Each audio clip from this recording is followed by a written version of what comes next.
नमस्कार मित्रांनो, अप्पी आमची कलेक्टर 1 ऑक्टोबर भागामध्ये अमोलला सलाईन लावलेलं असतं. तेवढ्यात संकल्प येतो आणि त्याच्या सलाईनमध्ये इंजेक्शन सोडतो. त्याच्यासमोर बसून म्हणतो, अमोलराव, तुमचं आणि माझं लई जुनं नातं आहे. हे मी तुम्हाला पहिल्या भेटीतच सांगितलं होतं. अर्र, विसरला वाटतं. आपली पहिली भेट तर तुमच्या लहानपणीच झाली होती. तुमच्या लहानपणी पळून नेणारा मीच होतो. ह्यो संकल्प ढोबळे आणि मोठ्याने हसायला लागतो. जास्त काही नाही, तेव्हा तुझ्या डोक्याला माझ्याकडून किरकोळ मार लागला होता. मला वाटतं त्यामुळेच तुला हा आजार झाला. ही आजाराची कारणं लई मोठी आहे, पण मला असं वाटतं माझ्यामुळेच तुला हा आजार झाला. थोडे दिवस धीर धर पोरा, तुला कायमचंच झोपायचे. एकदा की तुझा आजार हाताबाहेर गेला मग टेन्शन नाही. तोपर्यंत कुणाला काहीच नाही कळलं पाहिजे. पण तू त्याचं टेन्शन नको घेऊ, त्याची सगळी जबाबदारी माझी. तू थोडे दिवस धीर धर. मला तुझ्या आईवडिलांच्या डोळ्यासमोर स्विच ऑफ झालेला बघायचा आहे. रुपालीचा फोन वाजतो.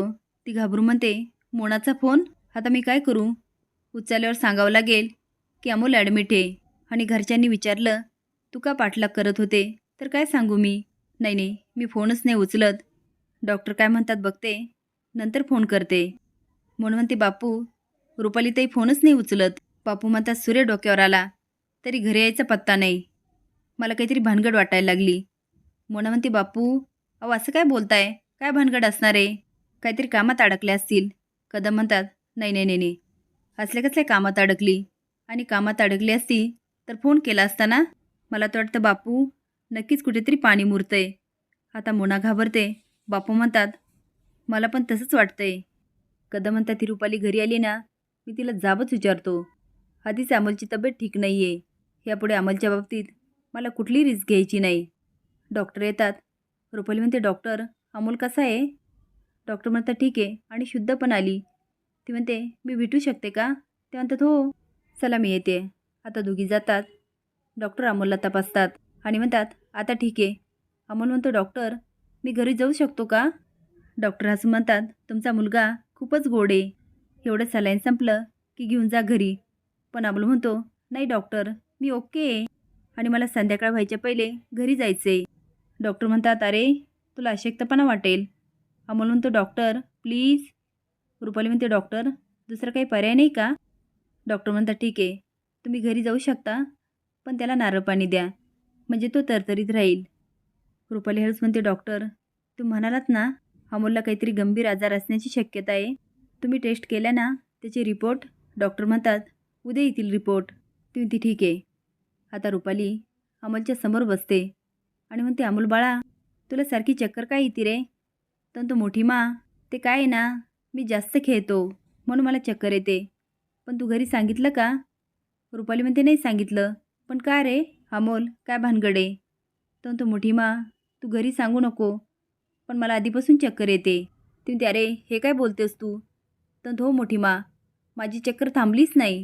मा आणि बाबांमध्ये भांडण नको, ते वेगळे व्हायला नको, म्हणून मी कुणालाच सांगितलं नाही. आता रुपालीला खूप रडायला येतं. ती अमोल बाळा, तुला काही झालं असेल तर आपल्याला नीट उपचार घ्यावे लागतील आणि घरात नाही सांगितलं तर कसं शक्य होणार आहे? तर तो, मोठी मा आणि बाबांना कळलं की मला चक्कर आली तर ते काम सोडतील आणि घरी बसतील. रुपाली म्हणते, असं का वाटतं तुला? तर मा आणि बाबा माझी खूप काळजी करतात ना, मग तुला वाटतं का मा आणि बाबांनी घरी राहावं? रुपाली मनात विचार करते, भाऊजी आणि अपांना घरी राहिले तर मला अमोलसाठी काहीच करू देणार नाही. त्यामुळे जोपर्यंत स्पष्ट कळत नाही तोपर्यंत शांत राहिलेलेच बरं. तर सांग ना मोठी मा. ती नाही. तर मग कुणालाच सांगू नको. अर्जुन आपी घरी येतात आणि अमोलला आवाज देतात. पण कदम म्हणतात, आज सकाळपासून रुपाली घरीच आली नाही आणि अमोलच्या शाळेत फोन केला तर तो पण नाही आहे. स्वप्नील घाबरून म्हणतो, अरे पण काका? बापू म्हणतात, स्वप्नील सर, अमोल शाळेत गेला आणि त्याच्या मागोमाग रुपाली पण गेल्या. अर्जुन म्हणतो, अहो मग फोन करायचा ना. मोना म्हणते, अहो सकाळपासून फोन करतो पण त्यांनी एकही फोन उचलला नाही. कदम म्हणतात, अर्जा, मला लई भीती वाटते रे. रुपालीने अमोलला कुठं नेलं नसेल ना? स्वप्नील म्हणतो, विनया काका, अरे काय बोलतोस तू? रुपाली असं काही करणार नाही. अर्जुन म्हणतो, दादा, आजपर्यंत वहिनीने जे केलं ना ते अनपेक्षित होतं. हापी म्हणते, अर्जुन, तुला कळतं का? अमोल शाळेत गेलेलाच नाही आहे, मग तो दिवसभर कुठे गेला हे पण माहीत नाही आपल्याला. आता सगळेच बोलायला लागतात. दीप्या म्हणतो, ह्या कारणामुळे रुपालीताई मला घरात नको होत्या. हापी म्हणते, अर्जुन अरे कुठे शोधायचं? तो म्हणतो, थांब थांब. तेवढ्यात रुपाली आणि अमोल येतात. अर्जुन म्हणतो, अमोल कुठे गेला होतात? तो म्हणतो, बाबा मी आणि मोठी मा फिरायला गेलो होतो. अर्जुन म्हणतो, ठीक आहे तू आतमध्ये जा. आणि म्हणतो, वहिनी त्याची तब्येत खराब असताना तुम्ही त्याला फिरायला घेऊन गेलात? हापी म्हणते, रुपालीताई तुम्हाला कळतंय का तुम्ही काय करताय ते? अर्जुन अमोलचं खोटं बोलणं वाढतच चालला. स्वप्नील म्हणतो, रुपाली तू दिवसभर फोन उचलला नाही, याचं काय कारण समजायचं आम्ही? हापी म्हणते, स्वप्नील सर ते ठीक आहे, पण आज त्याच्या टीचर त्याचं चित्र स्पर्धेसाठी पाठवणार होत्या, ते पण आंतरराष्ट्रीय. त्याचं काय? मी किती वेळा सांगितलं तुम्ही तुमची मनमानी नका करू. रुपाली म्हणते, अपर्णा खरंच माझं चुकलं, मी ते विसरून गेले. हापी म्हणते, झालं परत परत चुका करायच्या आणि सॉरी म्हणायचं. रुपालीताई हे कधी थांबणार आहे? आता रुपालीला सगळेच बोलायला लागतात. कदम म्हणतात, अगं तू सांगितलेलं का ऐकत नाही? रुपाली म्हणते, सॉरी मला माफ करा ना, माझ्यावर चिडू नका. मी उद्या अमोलच्या शाळेत जाऊन ते चित्र स्पर्धेसाठी पाठवायला सांगते. हापी म्हणते, रुपालीताई चित्राचा प्रश्नच नाही आहे, पण अहो तो आजारी असताना तुम्ही फिरायला घेऊन गेलाच का? आता हापी रुपालीला खूप काही बोलत असते. बापू म्हणतात, आप्पे आता बास. आता हापी चिडते आणि बेडरूममध्ये निघून जाते. रुपाली आणि स्वप्नील पण येतात.